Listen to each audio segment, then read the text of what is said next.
dispossession, that indignity, that pain in the eyes of your parents stays with you forever, and that motivates you.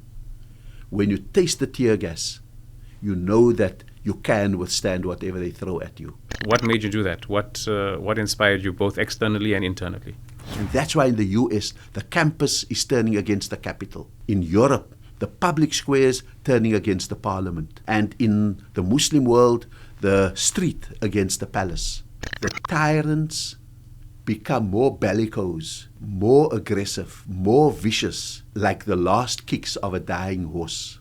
How much do you think the world misses in terms of not being able to learn from South Africa? I come from a nation which were probably the last warriors against supremacism.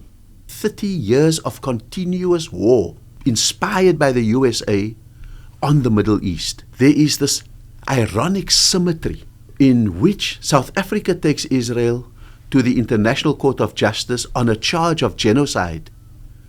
And then South Africa is charged and punished by the White House for genocide against whites. Today still, 7% of our population being white owns 72% of the land. It is spitting into the face of black suffering. I was a student at university. Oh, okay. Facing, trying to create trouble. Still are. Okay, great. Okay, let's see what trouble we can create now. Already, Ashfaaq, just give me a clap whenever you're ready. Okay, I'm good. I'm counting myself down. 3, 2, 1. Hi, good day, and welcome to another episode of Unapologetic. I'm your host, Ashfaaq Carim, and I'm very honored today to speak to the former South African ambassador to the USA, Ebrahim Rasool. Ebrahim, welcome to the show. No, thank you very much. It's a great honor to be unapologetic. Thank you. So Ebrahim's actually been the ambassador to the USA twice, from 2010 to 2015, and also recently for a very short stay. What was it, like a month, 2 months, 3 months? 2 months, 23 days. 2 months, 23 days. Well, not bad, my guess is. 2 months, 23 days before Donald Trump expelled him for comments that Ebrahim made, which have been backed up recently by the South African foreign minister, and which I think many people feel around the world, even though they're not in the position of ambassadorship, that the Trump government is kind of tending towards white supremacy. That discussion is going to make us discuss, we're going to start off by discussing that and just your version of events and what went down, but we can end up through that discussion speaking about the world's move to the far right, Donald Trump's presidency and Maga. Obviously, the global impact that Israel's genocide on Gaza has had, the implications of that. And I guess we'll also veer into allegations of a white genocide in South Africa. We'll speak a bit about you as well and just about your life and what inspires you. So I'm excited about the conversation. As a South African, I've known about your work for a very long time. And looking forward to it. No, thank you very much. That's a daunting shopping list of issues to cover, but let's see where it goes. Okay, so just to start off with, when I heard that you were going to be the ambassador to the USA, at the same time while there was the ICJ case happening, I know that you are quite outspoken, and I knew that it's South African, especially now with Trump, there's probably going to be some retaliation because of the ICJ. I was like, this is my own thoughts, nothing against you. I think you're a very interesting and intelligent man, but this is an interesting appointment. And it lasted shorter than I even thought it would. I thought that this is going to be interesting to see how they navigate this very tough situation. But what was your thoughts on the appointment? And did you think when you hosted but you guested that webinar where you said the comments you made, did you think that you will actually be expelled? But before that, what were your thoughts when you were actually appointed? Look, it was one thing I had to think about quite hard. I asked the president, my president, is he sending me on a suicide mission or does he think that this can be done? He said, it's definitely not a suicide mission. If anyone can do it, you can. And that was the responsibility I took up with me, and I understood that I'm going to need to understand transactionality more than the kind of values-driven diplomacy. I understood that I can't compromise, for example, and that's a very explicit question, I can't compromise on South Africa's charging of Israel with genocide in the ICJ, but I can speak about turning down the megaphone so that we allow the case to speak for us rather than us making the kind of grand speeches about Palestine. that got me into trouble with some of the progressive elements, particularly the Muslim elements, who said, why must we turn down? I said, no, you don't turn down the megaphones. The government turns down the megaphone. We put our case there, let it rest. Yes. And so I knew, but I had a sense of dread from the moment I was announced in November already, because then the lobbies turned up their megaphones. The lobbies in the USA or in South APAC Africa? Okay. began to call me a Hamas supporter. They began to speak about me being an Islamist and all of those kind of things, called me a terrorist sympathizer and so forth. The South Africans around Trump, like Joel Pollack, who's the editor-at-large for Breitbart, he really started to make this a news item, promising that Trump will never credential me, and so forth.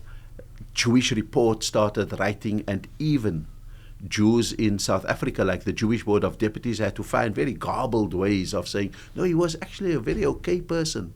While he was the premier here, we had a great time here, but I don't know what went wrong. What went wrong was the genocide, and so forth. And when I arrived there, they were very surprised that in Biden's last week, he credentialed me in his last intake of ambassadors with enormous fanfare. Yep. But that's because I knew the system Yes. quite well, and they felt outmaneuvered that I got credentialed. They had hopes of keeping me They hanging. meaning the lobbies, the Israeli The lobbies. MAGA crowd. Okay, the MAGA If I crowd. can put it like that, the APAC MAGA crowd felt outmaneuvered that I had enough networks in the US. And by the time they wiped out their eyes, I, in a month, had entered the doors of 22 Congress members and senators. I was speaking at different churches. I was addressing think tanks in the USA. I was speaking to business associations and all of those kind of things. And they knew that, on the one hand, my networks from my 7 years in the USA, plus the natural constituency South Africa has in the USA arising out of the anti-apartheid movement, that all of that was really kicking in, and the access that they thought they were denying me to the White House and the State Department was being made up in abundance with those kind of networks. So I knew that there was a difficulty, and I could speak with a moral authority about not compromising on our case in the ICJ. I could explain very clearly why we will not leave BRICS, and I could really make the case for continued aid and trade with South Africa, because I've been through those discussions before. I was not a novice in Washington. And so at the end of the day, I was never rude or crude, but I was impactful in the way in which I was accessing U.S. society. Okay, so I just want to kind of try to understand, those 2 months and 23 days. So you've now I mentioned this before, but the audience may not be aware. So you were an ambassador for 5 years, appointed by Jacob Zuma. This is when Obama was in charge of the country, and very effectively, right? And as you mentioned, you built up your networks, and you kind of knew how the State Department and everything works. So this was a new terrain for you. And then you spend your 2 months, 23 days kind of trying to access the White House. My understanding from the reports I recollect, is that every meeting you tried to, basically you were shut down. You weren't allowed access to meet senators, to meet people, which you've kind of alluded to. And then, at the same time, Elon Musk is turning on the volume. There's the white genocide stuff, which starts. And then in many ways, what you say in the webinar is a response to that.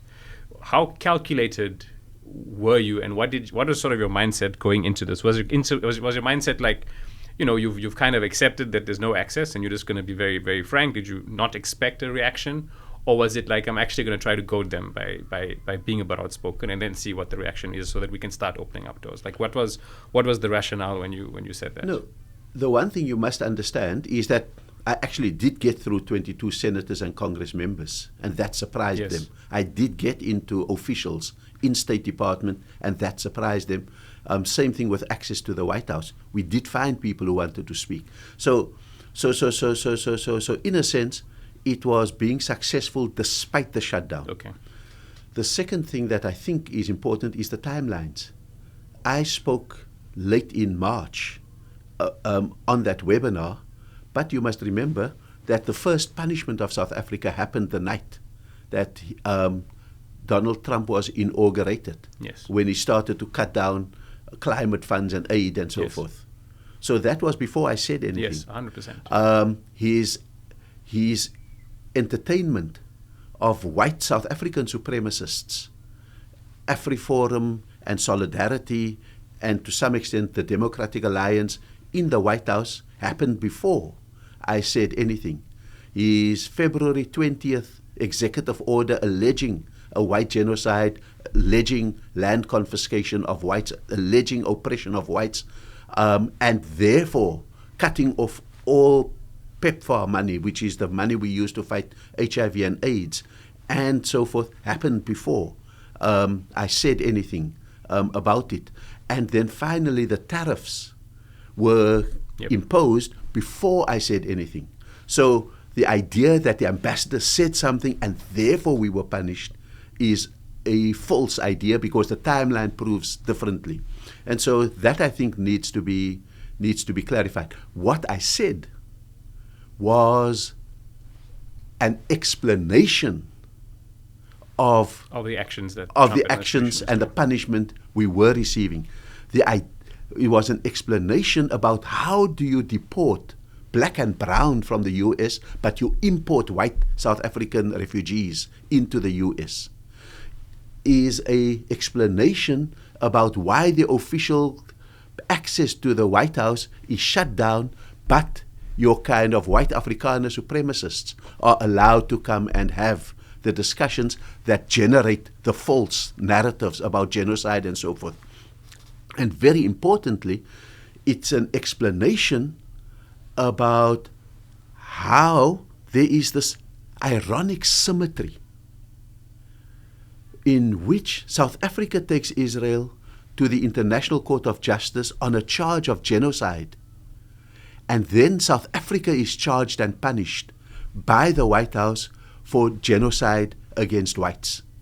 How South Africa takes Israel to the ICJ for land occupation, and the charge from the White House and the punishment from the White House is for South Africa taking away land from whites, and the same with South Africa charging Israel with the oppression of Palestinians, and we are charged and punished by Trump for so-called oppression against our white minority. And so the absolute symmetry of the charges against us and the punishment for us, you only have to be stupid not to understand that as an ambassador. And then when you have to explain to the policymakers in your country and to the decision makers, the traders in your country and the government of your country and the intelligentsia of your country what is at stake, you can dumb down yourself. Or you could, in a very sophisticated way, explain to them what is at work so that they don't chase the negotiating tactics for how, if we do this, we can get our fruit in. If we do that, can we still get our cars in? Because we were chasing our tails when they don't understand, and the words that I used, the supremacist instinct that is driving, and the intersecting supremacisms at work, because there's the Maga white supremacism in the USA, drawing on a nostalgic residual supremacism from Afrikaners in South Africa who now find a power plug in the US, coinciding with a Zionist supremacism that absolutely hated the idea that we took Israel to the International Court of Justice. And those intersecting supremacisms, if you only unpack that, then you begin to find a strategic response to what is at stake. And I'm very happy that out of almost 200 ambassadors, one ambassador's fairly sophisticated analysis of what was at stake had an unmasking effect, and therefore a disturbing effect on the Oval Office. And I think that for me is why I described it as a badge of honor. Okay, so I mean, as you were speaking before, you showed the symmetry. Like it was clear, like it's the symmetry between the charges that you have taken to the ICJ on Israel and what Donald Trump is throwing at you. I mean, there's so much I want to unpack about this. I mean, one of the things I'm going to ask about is just how does the atmosphere that you experience now change to the atmosphere you had on the Obama years, but even at that 1 week when Biden was in charge. Not that, and we're going to get to Joe Biden's complicity itself in the genocide. So not that the Democrats were behaving in an honorable way at all. They were as responsible, if not more responsible, for the genocide when it started, definitely. But just if you can just speak to, because I'm South African and so I'm quite aware that the charge of white genocide is pretty ridiculous, but just our audience may not be. So tell us why it's ridiculous. It's an absolutely ridiculous charge because there's crime in South Africa, and it's an unfortunate situation that black and white and brown are dying in South Africa. And the most deaths happen in a township on a Friday and a Saturday night, alcohol-fueled, gangster-fueled, and just wanton violence that I think that comes. And that's largely because we have not reconstructed the South African soul after apartheid. And so that is something that the ANC and people like myself must carry responsibility for. So the point is that there's been an enormous amount of crime. Have there been white farm murders? Yes, there have been.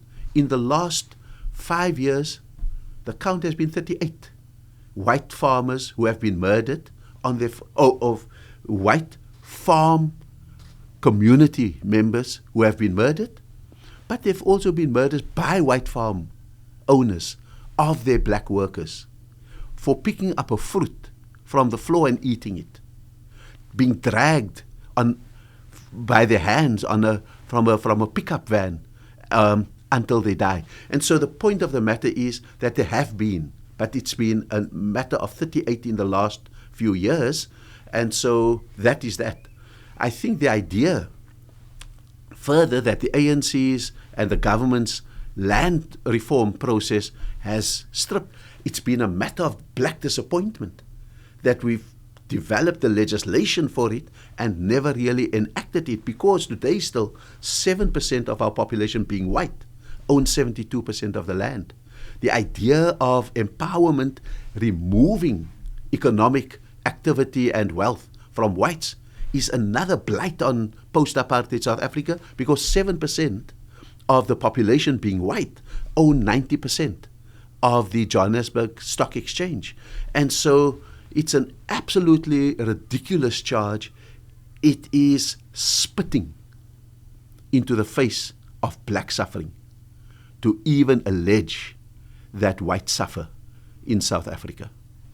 Okay, so going now to your Obama years, right? I mean, not your Obama years, but when you were the ambassador when Obama was in charge. Now, there's so much. I mean, Trump came to power the first time before there was a genocide, and Trump's racist rhetoric, the rhetoric of Maga would have occurred despite Israel's genocide. I'm pretty sure. I mean, he was. I don't know if he would have got to the White House again. I do think that without doubt. I mean, we can't really say this. We can't calculate it, but the sort of the Biden's reaction to the war, and then later on his inability to speak coherently, and then Kamala's just imposition on the Democrats probably had a big role in also losing the election. But it was clear that there was a Trump 2.0 already on the rise, right? So, from your analysis, how we'll get to the impact Gaza genocide has had on it, but outside of the Gaza genocide, the way the USA has gone right in the last sort of 15 years, what's behind it? What's at its core? Is it just this idea? What you mentioned, I think you said white residual something, right? You just said it earlier on. Supremacism from South Africa. Exactly, right? Is it this idea that America is losing its whiteness? Is it ideological? Where does this resurgence, and it's not just been in America, it's been in other places, but where do you see it coming from? So you see, we live in a world in which there's enormous mobility. Of capital, we press a button and money moves. Of goods, we place an order and the goods arrive. But at the same time, there's this enormous mobility of people. And the mobility of people is in part occasioned by 30 years of continuous war, inspired by the USA on the Middle East, and particularly the Muslim world and the black world. And so when you create that instability, people move because now they have the mobility to move. And when people move, you create an enormous number of isms and phobias to deal with each of the diversity that is moving into your country, seeking a better life and seeking peace from the havoc that you've created in their homelands, whether Syria, Iraq, Afghanistan, or whatever the case may be. And so that's the cause of it. And the cause of continuously having to do war is because the USA, despite its own values at home, the USA has given the Muslim world a triple bypass of human rights, democracy, and freedom. And I've said, let the despots look after you. Because what we need from you is to accept Israel, and we need your fossil fuels. And so the fact of the matter is that in pursuit of the US interests, they've compromised what they hold as US values. And that is true for Democrats and Republicans. Both have presided over a 30-year continuous war in the last while. I'm not even speaking about the earliest part of the 20th century. So, having said all of that, when people then move into the USA, their mobility creates xenophobia, particularly for Hispanics, Islamophobia for Muslims, racism for blacks, and so we can go on how we've spawned all these isms and phobias, and therefore what we need to understand out of that is that Trump then comes in. But Trump comes in as what I call an insurgent force. There's a so those of us who know the methodology of struggle would see that there's a pre-insurgency. When I arrive in the USA, the pre-insurgency is very much at work, and it's called the Tea Party. Tea Party, yep. Then the Obama years tide over because the pre-insurgency is fueled by the idea that there's a black president. Never mind that he commands in much the same way as a white president. He just hesitates sufficiently during the first iteration of the Arab Spring. But a year after the Arab Spring begins to take root, he allows the counter-revolution to happen and can't even say the word coup d'etat. So I think eventually he does call it a coup. It was an issue of contention. But initially he doesn't, yes. He doesn't. Yeah. But he allows it. Yep. And like Kamala Harris, it's hindsight that says, I should have said this about Netanyahu. Obama, in hindsight, says that was a coup. But be that as it may. So you've got the pre-insurgency. The Obama years fuels that pre-insurgency, and therefore the reaction to him is what is called the incipient insurgency, Trump 101. But the incipient insurgency is not coherent yet, doesn't understand the levers of power, doesn't have the kind of money at his command to threaten as he wants, doesn't have the amplification of the social media that he requires, and he doesn't have the levers to the State Department, the White House, and all the policy instruments of that to dislodge what he calls the deep state. And so he bumbles about, particularly with a pandemic, and holds court, but shows his unfitness to exercise the levers of power globally and domestically. And so, as he loses the election, you actually have a moment of the open insurgency, the January the 6th, the armed militias that move in, that shows that the insurgency is very much alive, but it is now almost like the mountains of Tora Bora and the deserts of Raqqa. It's a ragtag. And then uses the 4 years out of power to plan and execute and to understand what he lacked in the incipient insurgency and what he needs for the phase that I think we're in now, the resolution phase of the insurgency. He then gets these South Africans like Elon Musk, Peter Thiel, Joel Pollack, David Sachs. He gets that to give him the money, the social media, the agenda, and the right words for his attitude against DEI, diversity, equity, and inclusion, and so forth. And therefore, Trump 202 enters the resolution phase. How do you now use power? But the enemies are phased. In the Tea Party, through the incipient insurgency, the first enemies are the incumbents in the Republican Party. You destroy the old Republican GOP royalty, like the Cheneys, the Bush. You eclipse the Reagan Republicans. You get rid of the Mitt Romneys. You make a mistake with your vice president and so forth. And those are the levers, the incumbents who push back on your agenda in the first term. But by the second term, you correct all of that. You've defeated those incumbents, and now you are defeating the incumbency in the Democratic Party, represented by Biden, who proclaims himself a Zionist, represented by Kamala Harris, who doesn't have a clue about what it is that she's fighting, who are out of touch with the mood on the ground. So Trump is in touch with a rightward move on the ground that wants the blacks and the browns out. He's in touch with it, and he mobilizes it, he harnesses it. Kamala Harris and the Democrats are out of touch with the feelings on the ground in progressive circles about the genocide, about the assault on the Middle East, about the assault on human rights globally, and they miss that moment completely to reimagine themselves and to re-platform themselves completely. And so that's the phase of the insurgency we find ourselves in. Okay, so I mean, just listening to your entire analysis, I mean, there's just the question that comes to my mind is actually it's a bit playful, but it's not on script. But I'll ask it anyway. It's that I've spoken to a few ambassadors, very few as analytical as you are, and how related do you think that is due to the fact that your political blooding was in the South African struggle?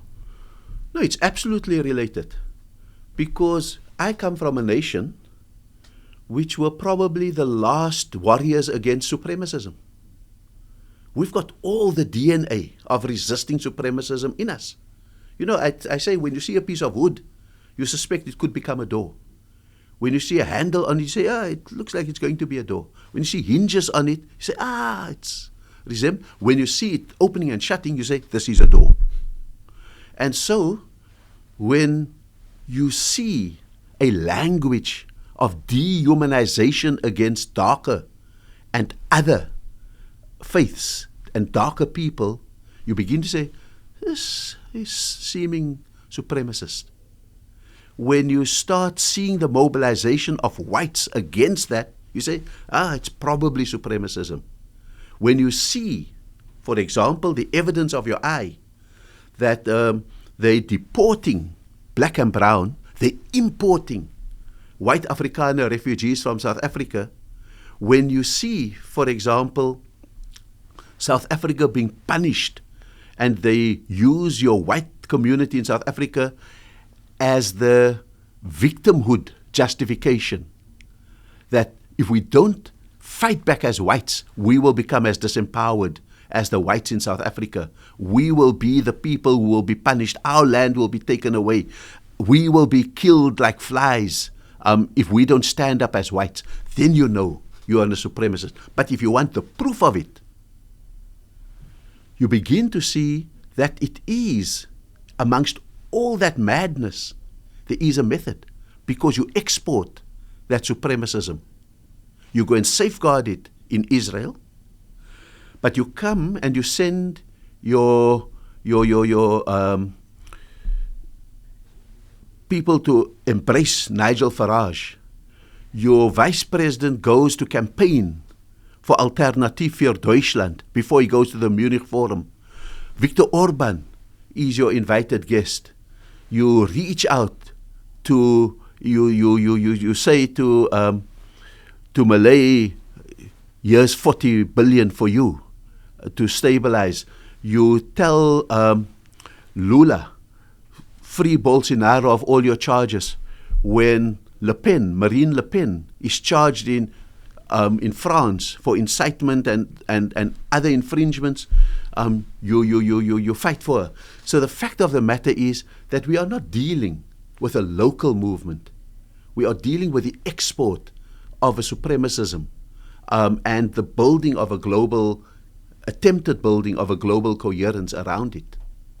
Okay, so I mean, I'm gonna say a bunch of things, and they for me and for you, just to kind of keep us on the goalpost, because I want this conversation to be organic, but also I do want to cover a few things. So, I wanna get back to discussing Israel, and because you see, Israel is an interesting moment because there's this formation of the Tea Party, which is not, I mean, white supremacy starts long before the Tea Party, as we both know. No, absolutely.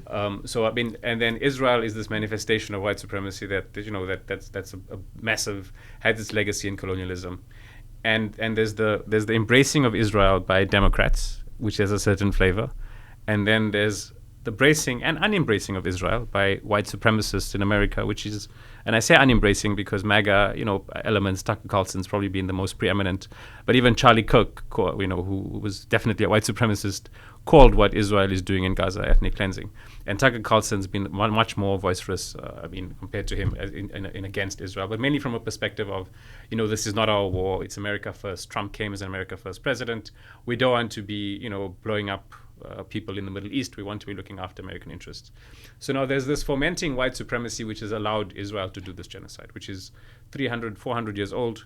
And then there's this more rabid form of white supremacy, which is Trump, but at the same time, through its protectionism, is anti-Israel. Like, how does this, just add some, or maybe correct what I've said, but just add your analysis to that. The default position of white Christian-based supremacism is anti-Semitism. Whether it was Hitler who hated the Jews, Mussolini who did that, or even the early iterations of the Ku Klux Klan, the antecedents of American white supremacism in the Ku Klux Klan, their default position has always been anti-Semitism. Intervening in that, because of the importance of the U.S. as superpower for the defense and the establishment of Israel, is a very systematic program to marry Christian evangelism with Zionism, with the construction of the story that for Jesus Christ to return to earth, the Palestinians need to be pacified and Israel needs to be established. So whatever we think about what Israel did to Jesus, whether they love Christians or whatever the case may be, Jesus' return is preconditioned by Israel's success. So it's a very contrived but plausible thing that creates that marriage between right-wing evangelical Christians with Zionist supremacism, and it holds by and large as Israel is supported, but the slip shows from time to time because it is a default position to be anti-Semitic, but it takes an enormous force of being scripted to remain. So that's the point that I make. And so when there are things that present themselves as the evidence of your eyes, about 60,000 Palestinian deaths, when you do see that the church in Bethlehem is violated by Israel before Christmas, when you do hear of Christians being killed because they also resist Zionist occupation, then the slip will show until you're drawn back into line. And so I don't think that there is, at this point, I think that there are what I would call tactical schisms happening, but not strategic schisms. You have tactical and occasional uncoupling, but not strategic and institutional uncoupling that is happening. Okay, explain to us the difference. The difference is that the Charlie Kirk will say, that's terrible what's happening there. But that will be a tactical difference. Marjorie Taylor Greene will have a tactical difference. Can't Netanyahu behave himself? He's making it impossible to support him. You will have a tactical difference. Why did you bomb Qatar? We told you Qatar is our ally. Now you're going to get it. You will have a tactical difference. Don't make the starvation so evident. You can't invite people to fetch food and then shoot them. Those are tactical differences, and you will hear tactical things that sound like uncoupling. But at the end of the day, it's not strategic. It's not about whether Israel must finish the job or not. It's not about whether there must be a depopulation of Gaza or not. It's not about whether there must be a Palestinian state with integrity or not. Those are the strategic coherences that endure, despite tactical moments of uncoupling. Okay, so because I've had this discussion a few times, and it's also become very revealing to me. Like, so I call it the difference between the fox and the jackal. In South Africa, we used to say it's the difference between the Boer and the Englishman. That the one is very forthright and they're less concerned about the optics or how, and the other one is they're very much concerned about the optics, because this is what gives them the flex that they are the superior civilization. Yeah. But then they are still continuing your annihilation, just in a better way. But again, and I'm going to just push a bit more on this, while I do agree with you, like, for example, Tucker Carlson, again, who I think is, a problematic person and has very problematic ideas on the Israel issue, has been extremely, he's said things which are arguably as articulate as any pro-Palestinian person that have said. And he's invoked Christianity. He's called out the evangelical Christians. I agree, it's not on the level where it's a decoupling from, I wouldn't say it's not strategic, but it's not a decoupling from the default white supremacist position. But where do you think, and I'm asking you to be a bit of a prophet here, but where do you think this takes the Maga movement? Or do you think this is a blip, and Israel, as it tones down, it continues its grand atrocity of ethnic cleansing, but it tones down the extent of the atrocity? Do you think this kind of fades into the background? While I would say that it remains tactical schisms and not strategic ruptures, every tactical schism could, if treated collectively in a opportunistic way, if I can put it like that, can become the kind of prelude to something strategic. Tucker Carlson multiplied, added to Marjorie Taylor Greene, added to the legacy of Charlie Kirk, added to a number of voices, could be the beginning of the rupture that we want, simply because as Trump's base begins to say, why are your tariff wars, meaning that our soybeans are not being sold to China anymore, we are going bankrupt. As Middle America's shopkeepers are saying, no, you're killing us with your tariffs, as they realize they actually pay for the tariffs. I think we are setting up with a number of tactical schisms that I think, if managed correctly, could lead to something different. I think the fact that a Mamdani has gathered together a critical mass of young, particularly young voters, I think is beginning to be worrying. The fact that in this little November elections, Democrats showed whether they were socialist democrat or democratic socialist like Mamdani, or center left, as in other places, I think it is beginning to be worrying, and therefore there are more people prepared to say, we think Trump's strategy may not be the right one. It could be short-lived, and therefore we need to do something. What's helping them is the incoherence of the Democrats. Having said all of that, I don't discount these discords. I'm just saying absolutely. Don't overestimate it, and therefore part of our response must be to deepen those kind of rifts in much the same way that when we heard, for example, little voices amongst editors in the Afrikaner community, we invited them to Dakar to deepen the rift. When we saw that the rugby players were saying, why can't we play against the All Blacks any longer? We invited them to Lusaka to meet with the liberation movement. When we saw that the academics in South Africa were beginning to have tactical differences with the apartheid project, we turned those tactical differences into a strategic alternative for them. And that, I think, is the kind of way in which we must treat all these little voices that at this point constitute tactical schisms, and hopefully turn it into a strategic rupture. I mean, I'm presently reading I thought I wasn't going to bring this up into the interview, but anyway I will. I'm presently reading a biography of Oliver Tambo by Lulu. She's a journalist. Politicos. Yes.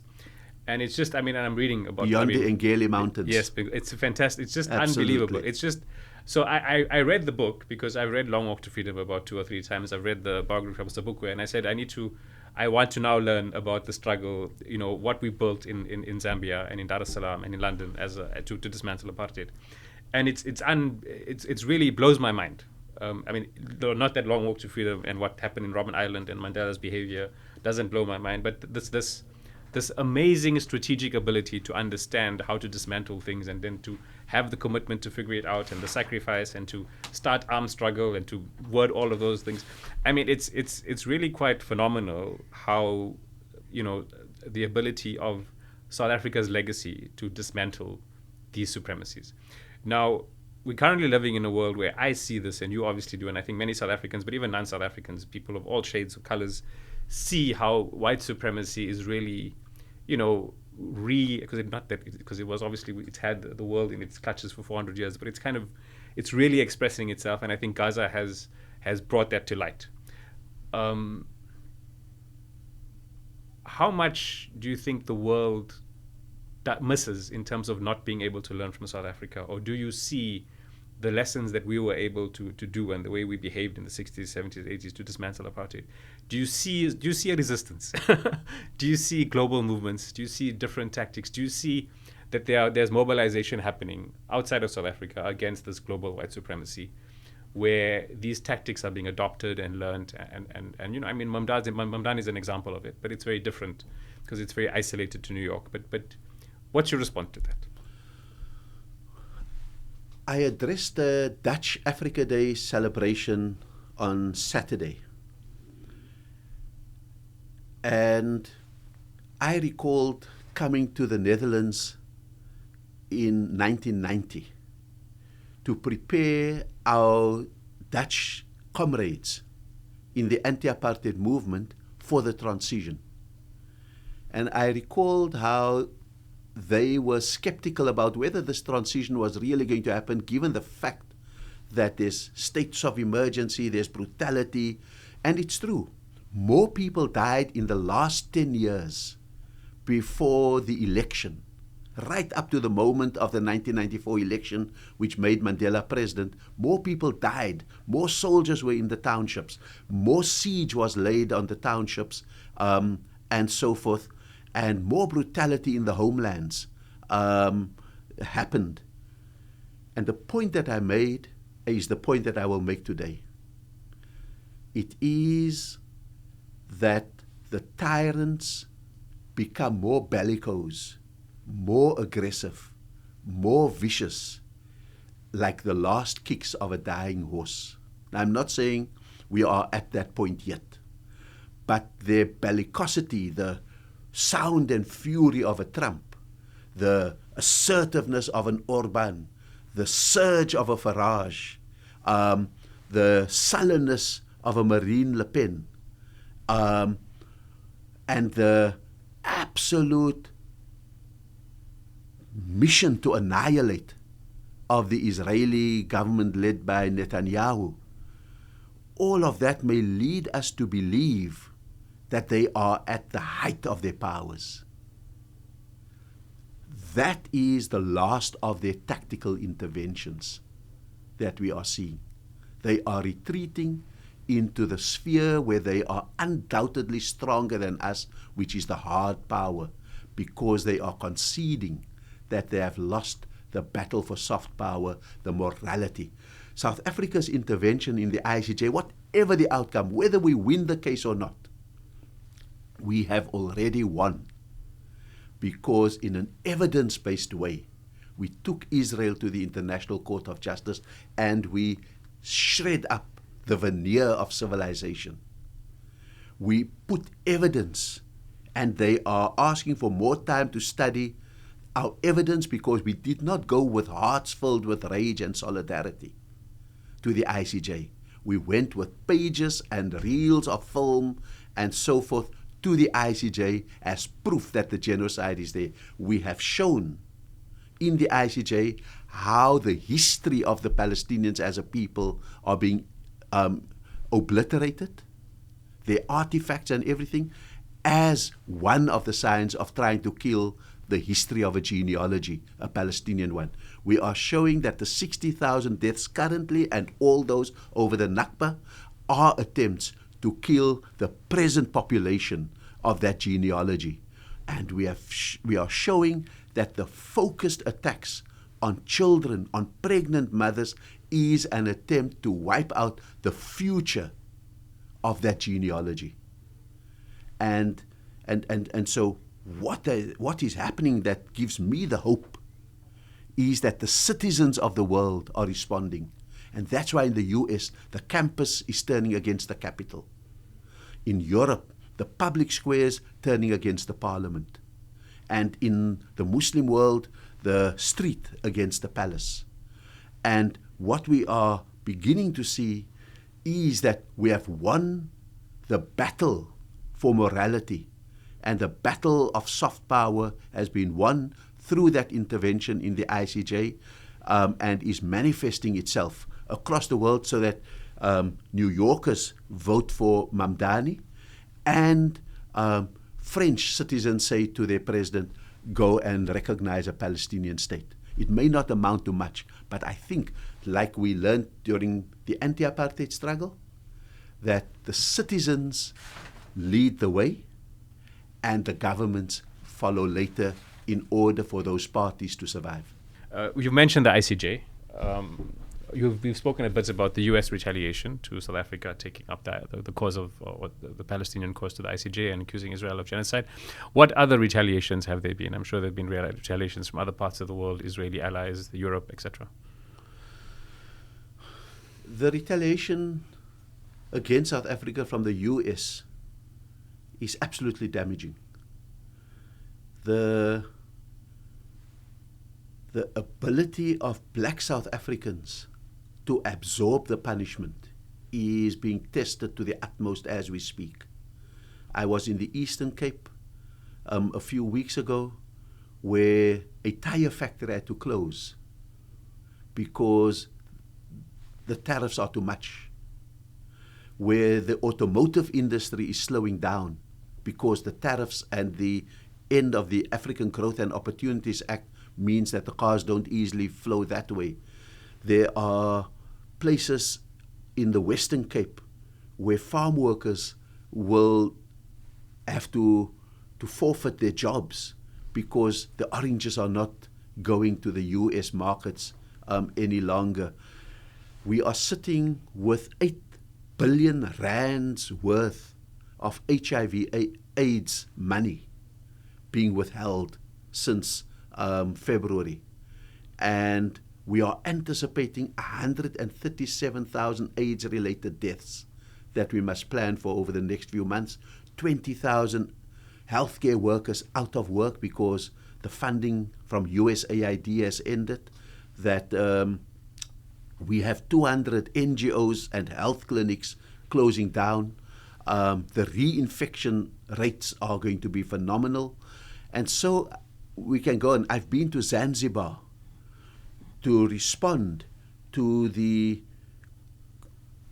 kind of collapsing of the health system because that money has been pulled out. So the fact of the matter is that we are sitting with enormous punishment from the USA, and black South Africans are bearing the brunt of that. So the price for our solidarity is absolutely enormous. The price for doing the right thing at the ICJ is absolutely great that we are paying.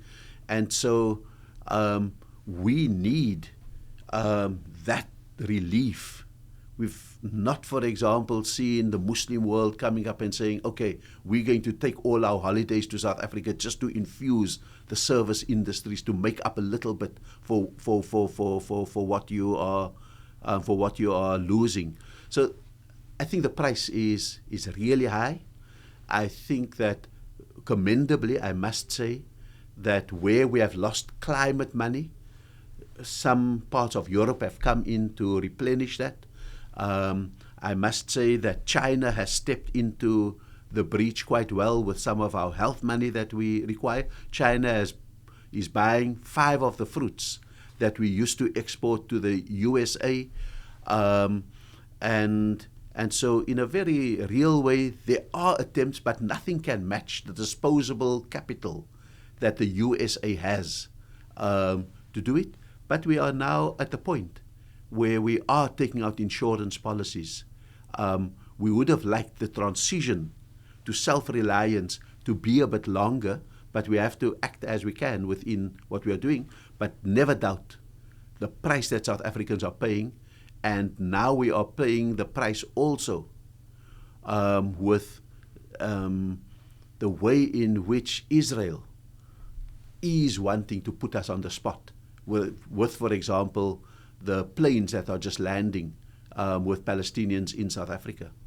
Okay, I mean, I wanna speak more about the planes, and we can unpack that and sort of speak about how it's in a way retaliatory, sort of almost a snub at South Africa. Like my sense when I heard about that, it was first like, oh, you took us to the ICJ. Oh, why don't you deal with our ethnic cleansing?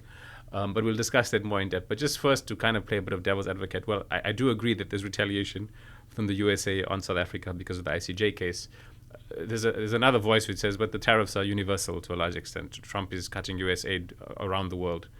So there's that argument to be made. Like, so how much do you, because I mean, there would still be a withdrawal from US aid irrespective, I would think, without the ICJ. Maybe the ICJ is making it more difficult for South Africa to reverse that or to make the case to sort of allow more funding to come through. But that's one part of the question. And then the other is, you mentioned, China is buying 5 fruits from South Africa that would usually go to the USA. I mean, in a way, this is kind of blowback for the USA because BRICS will now become more aligned, will be incentivized to work together. We've already seen with, the fact that Saudi Arabia and the UAE want to join BRICS, and so all of these other entities that required American trade now start looking for other partners, and that process is accelerating. So where do you think that leaves US power? So it's true that tariffs are fairly universal. South Africa has got a little bit of a triple whammy of tariffs. It's got the effective de facto ending of the African Growth and Opportunities Act, yep, which allowed 2,000 goods to go into America duty-free. So suddenly there's that. Then there's the 30% on top of that. And then there is the threatened 10% because of our membership of BRICS. And then there is the implosion of LDC economies within us and around us. Lesotho, for example, has a 50% tariff. Its government has had to declare a state of emergency to just manage the social fallout of that. But South Africa has to carry the contingency of Lesothoans coming into South Africa, Zimbabweans coming into South Africa, Swazis coming into South Africa, seeking that better life, and then accelerating the kind of internal competition that happens amongst communities mired in scarcity. So I think that's the kind of impact that we have had to face, and we are probably the ones whose reputation is also being maligned with the white genocide story, which then makes it more difficult for private companies because they never know where is Trump going to go to with the story, what will he do next, and therefore should I invest in South Africa? And so in that regard, that uncertainty with that rhetoric is damaging in a multiplied way. And so I think that's on the first part of your question. Just remind me of the second one was part. about the acceleration of BRICS. So that's part of South Africa's response. What contingency scenario does it follow? It doesn't have China's leverages for a retaliation scenario. There is no possibility of a mutuality scenario because the US just doesn't get onto equal terms with us. We can't surrender because the stakes are too high on the ICJ case, our relationship with BRICS and so forth, that the US wants us to surrender on. And we've tried the appeasement. Our president went to the White House with 2 white Afrikaner golfers and a white Afrikaner millionaire and say, Johan Rupert. Billionaire, sorry. Johan Rupert, please tell him we're not that bad. We tried the appeasement route. It didn't work. So we're now in that 5th scenario called the contingency. And the contingency says, how do you change the global atmosphere that makes it uncomfortable for white supremacists to rule the roost again? And so you've got to build a multilateral system. You've got to diffuse the power of the United Nations Security Council, the IMF, World Bank architecture that charges Africans 9% interest rate and Europeans 3% interest rates on loans and so forth. You've got to change that atmosphere. But you can only change that atmosphere if you build a multilateral system. So how do we transform BRICS from its original intent of a socio-economic emerging market alliance to a much more geopolitical entity that can give cover to other middle income countries like South Africa, that can take the collective power of a China, a Russia, and Brazil, and India, and aggregate around it other countries that can stand up. So in a sense, BRICS is forced to find a geopolitical coherence. However, we together even we don't have enough of the leverages to cock a snoot at the US, because we have allowed the US financial system and the dollar to become the trading system of the world. And we saw the reaction of the US, which was part of what I had to deal with when I went there, to the use of the word de-dollarization at the BRICS summit in Johannesburg. And once thought can't be unthought. And so the idea that there is a de-dollarization agenda coming in from the future is certainly one that I think the US is dealing with, but we are experimenting in small ways, that when we buy stuff from China, we try to pay in yuan. When they buy stuff from us, they try to pay in rand, so that we kind of overcome the weaponization of the dollar and the US financial system in small ways without declaring war, until we build it. And then finally, how do we utilize inter-regional economic alliances to strengthen ourselves? And so on the one hand, the African Union and ASEAN need to be in conversation. The African Union needs to reach out to Mercosur in South America.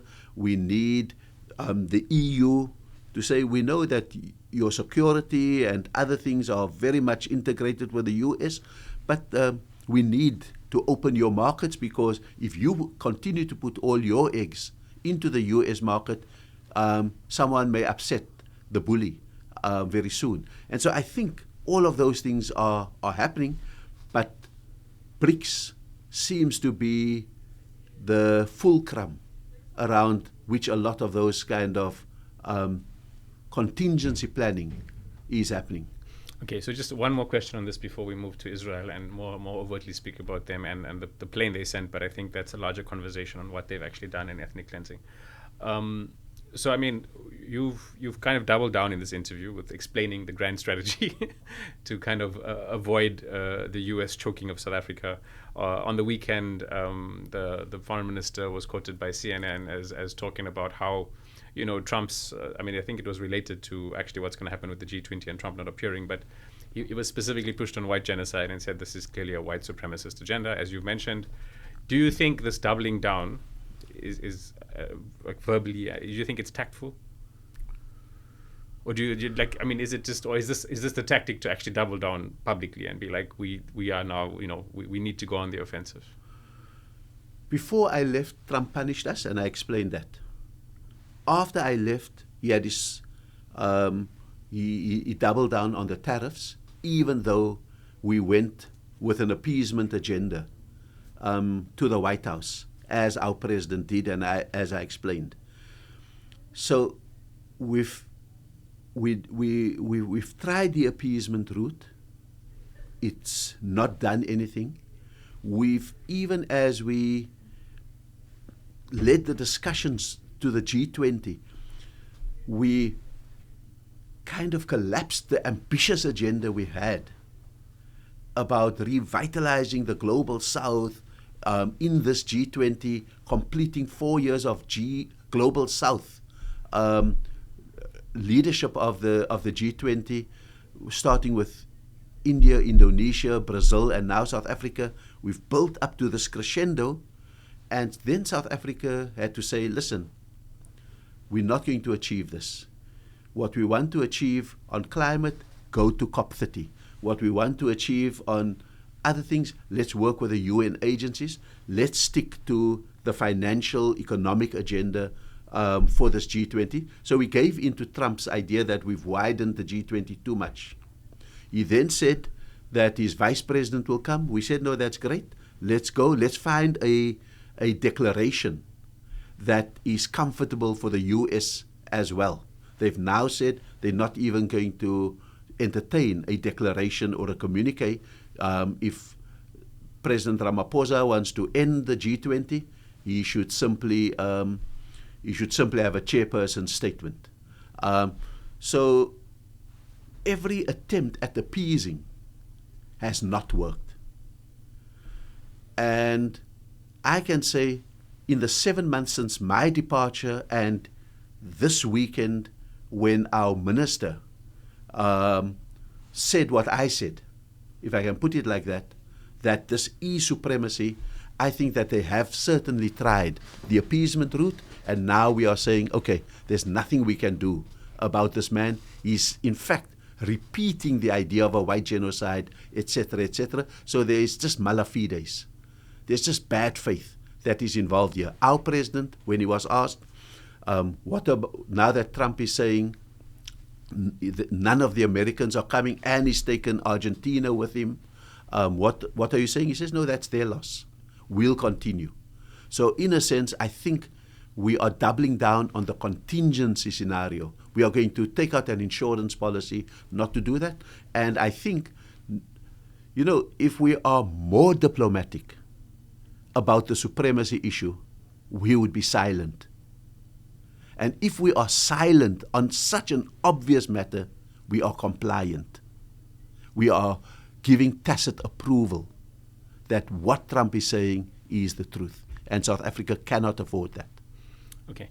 So this weekend, I mean, it was actually Friday night, I think, or Friday afternoon, a plane arrived in Johannesburg airport. 153 Palestinians were on board. Initially, it was suspected that, I mean, they were kept on the plane, and now we know that's because it was unsure how they got there, and this may be a form of ethnic cleansing. But initially, there were some criticisms because why are these Palestinians who are clearly have humanitarian needs being kept on a plane? It's now clear that this is Israel somehow got these Palestinians to pay quite an exorbitant amount of fees, got transported to Israel. They were then put on a plane. They weren't sure where they were going, and they ended up in South Africa. Why do you think Israel chose South Africa? Because Israel decided where they're going. I think that's related to the ICG. But secondly, just how, because when it came to me, the two things came to my mind. This is some sort of smack back at the ICG, but also it's kind of such a metaphor of just how ridiculous and awful and horrible this entire genocide has been. Speak to those 2 points if you can. Before the mechanics of the plane landing and all of those kind of things, those plane loads of people leaving Palestine confirms the idea of ethnic cleansing by death or deportation. Secondly, it confirms the idea of a genocide, the removal of a people from their land. Thirdly, that ought to be a clincher in an ICJ case.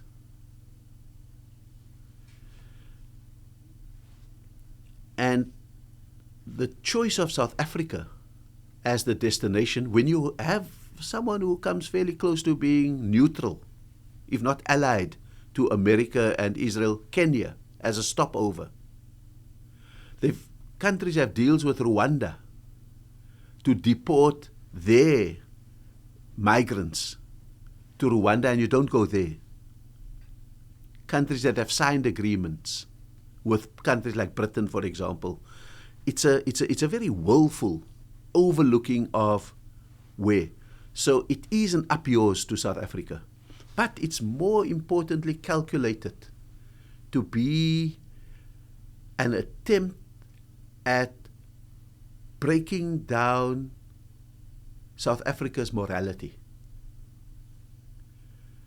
And had South Africa stood on the sovereignty of its airspace, had South Africa stood on the sovereignty of its airports, had South Africa stood on the sovereignty of its territory and the sovereignty of its laws, South Africa would have been on the receiving end of a massive moral backlash engineered by Israel. That you see, you want to take us to the ICJ, but you have no sympathy. They tried that with Egypt and Jordan. When Egypt and Jordan refused to open Rafah and the borders to the people of Gaza, because the calculus is very clear. The moment those people leave, there's no right of return. And so you are faced with a dilemma that you know a genocide is happening, but if you open the gate, you have also allowed the depopulation of Palestine. So what do you choose? And fortunately, in many cases, the Palestinians themselves said, we will not go through the gates at Rafah, because they had the Sinai Desert ready to receive. And that would cause other problems for Egypt if they allowed Palestinians into preferential accommodation in Sinai while their own people are insecure. So that's the issue with trying to morally compromise South Africa. Unfortunately, when they phoned the president to say, this plane is here, what do we do? A head of state needs to also understand the impact of the rule of law. And so you wait up, and then at the end, you know that all the legality is with you, but that the morality will be against you. And so South Africa says, let them through. And we called their bluff. And were you involved in any of the consultations with the president? No, over I this? was not involved in it, but I can well understand how they were thinking through it. And so, in a very kind of real way, again, the Palestinians have given South Africa a gift after many years of corruption that have infested the ANC and the government of South Africa. The Palestinians give us a gift of reconfirming our moral orientation in the world, and Israel has given us a gift by pulling those stunts, by showing the consistency of our values. Because had we blinked when those aeroplanes landed, we would have been the subject of an enormous propaganda campaign. I'm sure the Hasbara class was ready to unfold the greatest propaganda against us, because South Africa is not a political, geopolitical, military or economic superpower, but it is regaining its moral superpower force. Okay, we have just about 12 minutes, and I appreciate your time, because you know you have something after this, and you're on a short trip to the UK, so we won't go beyond the extra 12 minutes. But just a few more things I want to speak about. Has there been? You mentioned that the US has been the primary punisher. Have there been other nations who've picked up the call and picked up the phone and called your president or called various ambassadors and been like, you should consider dropping this, you should consider dropping the ICJ case or else? There've especially been calls after the so-called ceasefire brokered between Israel and... The first one or this current one? This current one. To say there is now a ceasefire, drop the case. It's been loud from the US, but it's also been suggested from others that South Africa actually does that. I think South Africa is principled enough to know that the ceasefire is not a peace. It is just an attempt to disarm Hamas from resistance.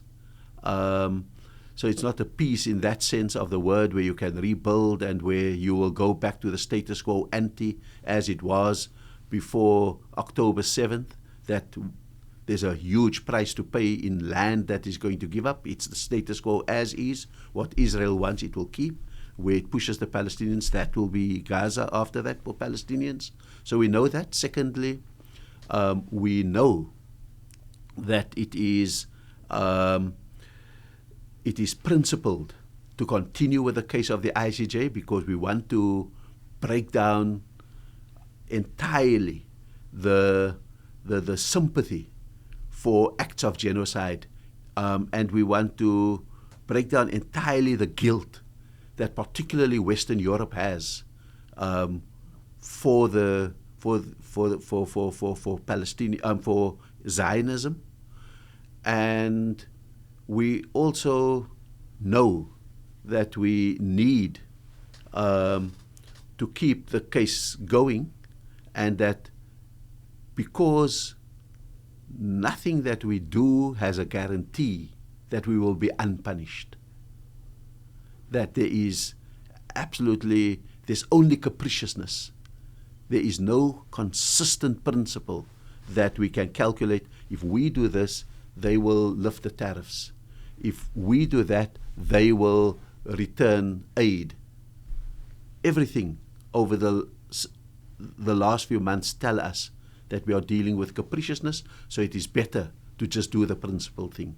And the ANC has a long history of dealing with capriciousness. Absolutely, and our capacity to absorb punishment is a strong one. But I think that we are also having to deal with the fact that, they are anticipating the day that the ANC will be out of power, and we can't be out of power and have lost completely our moral orientation. Okay, fair enough. It's more than 2 years since Israel's genocide began after October 7th.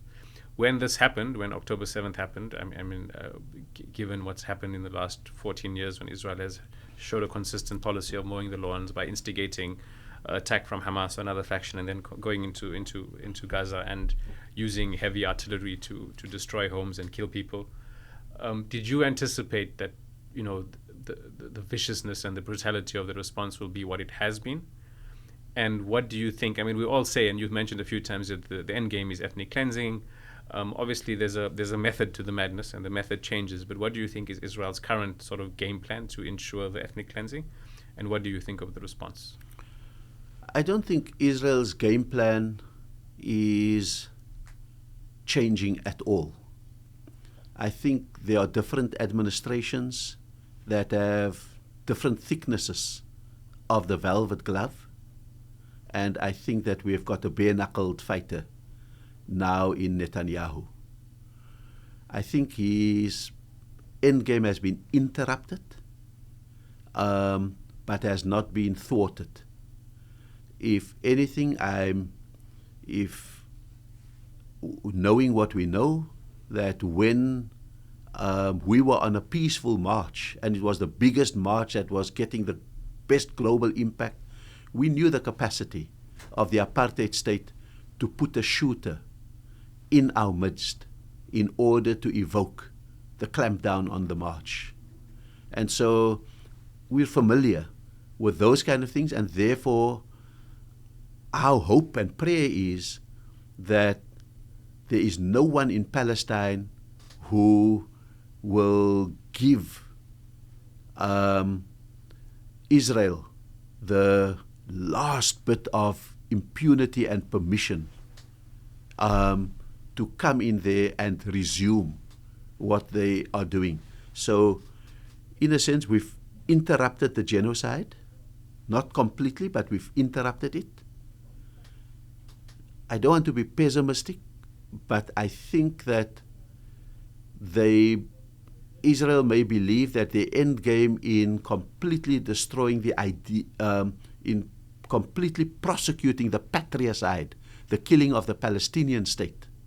They think they may have achieved that because if they confine the Gazans to one corner, the settlements and the walls and the road infrastructure, the diversion of water, the destruction of olive groves, and the steady expansion even on the West Bank of the Israeli presence, they believe that they've turned the tide towards what I call the Swiss cheese model, which is the old South African Bantustan model, that you've got the Israeli state with Palestinian holds that you need to contain.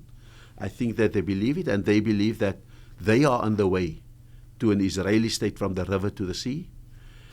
The one thing that we have not allowed them to do is what I call the vericide, the killing of the truth. And I think that's the one trench from which we must reimagine the Palestinian struggle. That's the one trench where global opinion has swung to defeat the vericide, the massacre of the truth by Israel. And so I think that's where we are. Okay, final question, and we have about 4 minutes, so you don't. I mean, if you want to speak for 10 minutes, then it's on you. When you got involved in the struggle against apartheid in the 80s, what made you do that? What inspired you both externally and internally? So, getting involved in politics is not a career choice, and I think that there are even many Muslims in the West who say, I must carve out this path for me in politics. I must become powerful in Labour or in the Democrats, and this is my path. Your involvement in politics is best when it is organic, in the sense that you are moved by a cause.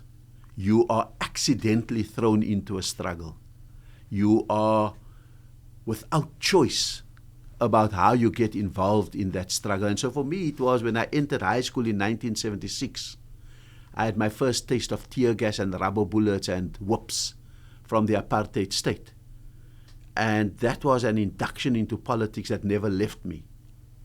So in a sense, the struggle must choose you. You mustn't choose the struggle. And by 1980, I was leading, as part of a collective, the school boycotts across the country, and particularly in the Western Cape. By university, I was involved in both a student organization at UCT. I was involved in the Islamic movement, but then graduated to the Call of Islam because that was a response, organic response by Muslim South Africans to affiliate to the liberation movement and to affiliate to the interfaith movement, while the Islamic movement was humming and hawing about the haramness and the halalness of those kind of moves. We just did it. And by 1990, we were having to lead our communities through the transition.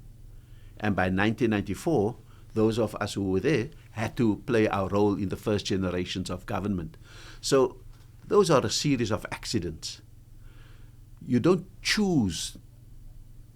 Ambition is the antithesis of the danger of the moment. If you want to say, I want to be a leader of the UDF, you are asking to be jailed, assassinated, or driven into exile.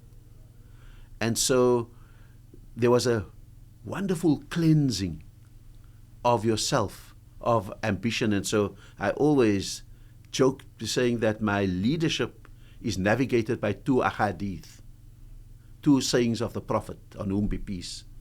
The first one is that whenever two or more embark on a cause, the first thing they must do is to choose a leader. There must never be a leadership vacuum. Never ever. That's the intent of that hadith. Whoever does not take leadership when they are capable of it is leaving a vacuum. That's not ambition, that's responsibility, whether there's danger or not.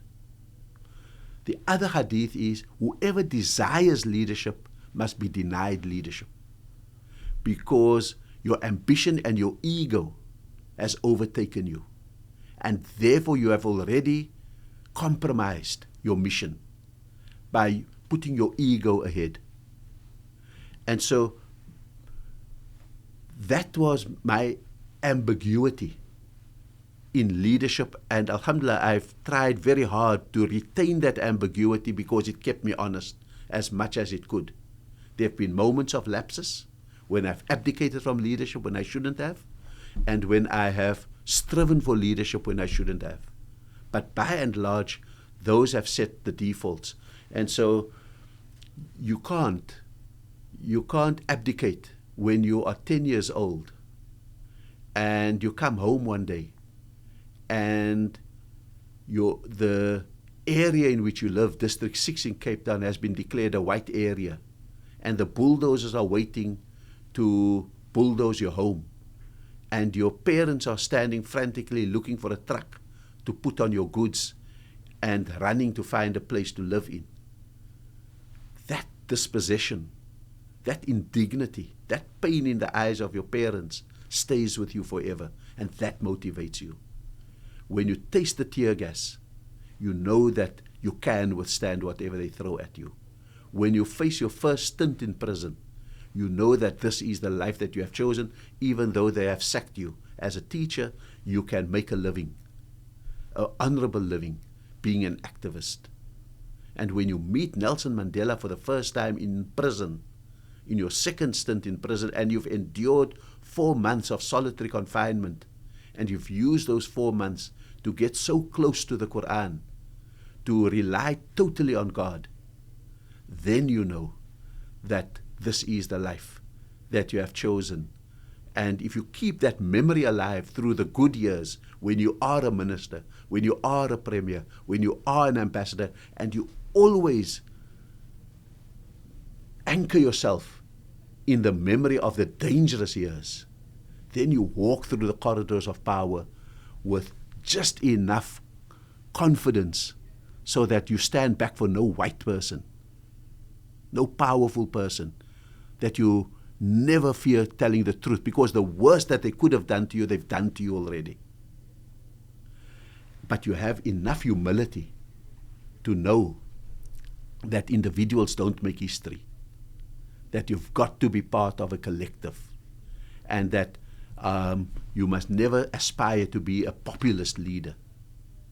You should always embed yourself in collective action, in organization, because individuals can mobilize, but individuals have a limitation on how they can organize, and it's organization that brings about the victory at the end. Ebrahim Rasool, thank you so much. That was very inspiring and very nice. Thank you very much.